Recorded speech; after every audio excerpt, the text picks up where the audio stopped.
పవర్ల లేని పొలిటిషియన్ అంటే ఫ్యూజులు లేని లైట్ బుగ్గతో సమానం అంటారు. కానీ ఏపీ మాజీ మంత్రి పేర్ని నాని సారేందో అలా గట్లా అనిపిస్తలేడు.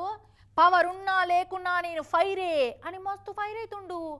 Yes I'm fire, fire fights the fire అనుకుంటా పార్టీ కార్యకర్తల మీద అక్రమ కేసులు పెట్టి అరెస్ట్ చేస్తున్న పోలీసు వాళ్ళ మీద మస్తు గుస్సా అయిండు నిన్న.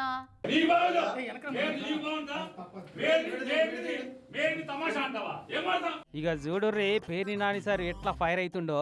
మచిలీపట్నం బందర్ పోలీస్ స్టేషన్ కి వచ్చి అక్కడ సిఐ గారి మీద ఫైర్ అయ్యిండు. గిట్లా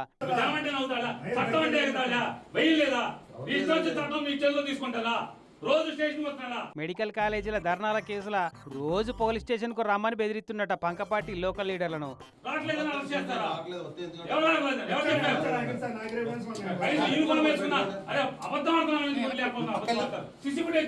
పోలీసు వాళ్ళ భయానికి రోజు వస్తున్నా పట్టించుకుంటలేరట. మళ్ళా రమ్మని బెదిరిస్తున్నారట. ఇక నానిసార్ పక్కపంటే కూర్చున్న ఈ మచిలీపట్నం వైసీపీ పార్టీ పట్నం ప్రెసిడెంట్ అయితే కావాలనే టార్చర్ పెడుతున్నారట. స్టేషన్ లో మీరు రాగానే నేను ఫోన్ చేస్తానని అన్నారు. నేను వెళ్ళిపోయా. మరుసటి రోజు ఎస్ఐ గారికి ఫోన్ చేశా.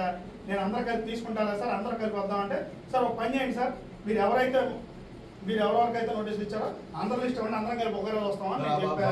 ఇదేం పద్ధతి? అధికార పార్టీకి అమ్ముడు పోయిర్రా మీరేమన్నా? కేసు పెడితే పెట్టుర్రి, కోర్టుకు పంపుర్రి, అంతేగాని ఇట్లా ఊకూకే రమ్మని ఎందుకు టార్చర్ పెడుతున్నారు? చట్ట ప్రకారం నడుచుకోలేరా అని మస్తు గరమైండు. ఎప్పటికీ శనివారమే ఉండదు, తర్వాత సోమవారం కూడా వస్తుంది. మా టైం వచ్చినప్పుడు మేము కూడా చూపెడతామండి అన్నట్టు మాట్లాడిండు. అయితే అటు సిఐ గారు కూడా తక్కువేం లేరు. ఏం చేస్తారండి, ఊరేస్తారా, వేయండి అన్నాడు.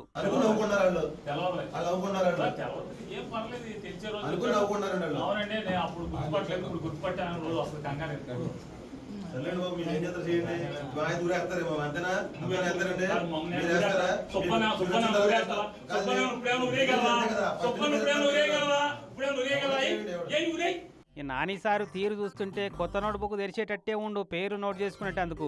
ఇక ఇటు నానిసారు అటు సిఐ సార్ల నడుమ శాంతిసేపే నడిచింది ఆర్గ్యుమెంటు. ఎస్ఐ గారిని చూసి నవ్వుతున్నారు మీ వాళ్ళు అని సిఐ గారు అనబట్టే. చల్ అంతా ఒట్టి ముచ్చట్నే, మాకు ఎస్ఐ గారు అంటే మస్తు గౌరవం అని నానిసార్ అనబట్టే.